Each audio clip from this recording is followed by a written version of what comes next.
very briefly, I'd like to put on record my thanks to the Noble Lord, the Chief Whip, for being absolutely helpful to all sides, I think, in this whole procedure. So I really want to say that's been very helpful.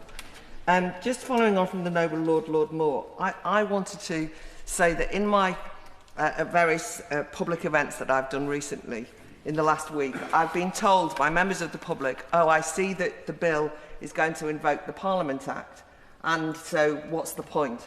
Some of them have been supporters of the bill, some of them have been worried about the bill, but everybody seems to think that that's what's happening, and it's been done by media briefings, and it's quite demoralising to be in a situation where you're told you're effectively wasting your time.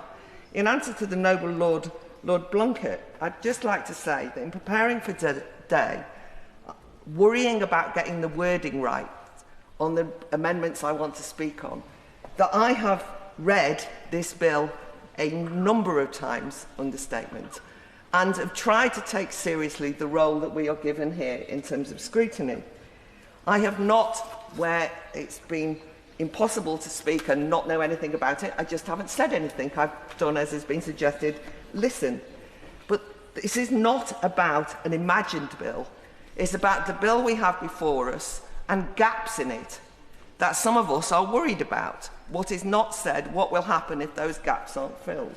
I just think it's very important, whatever side we're on in this, to treat each other as though we're acting in good faith, because we are acting in good faith.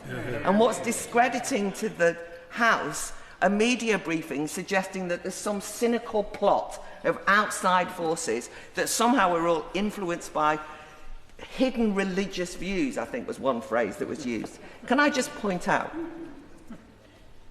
I think this bill requires us to be deeply moral and ethical, whatever side we're on, because we're talking about life and death issues.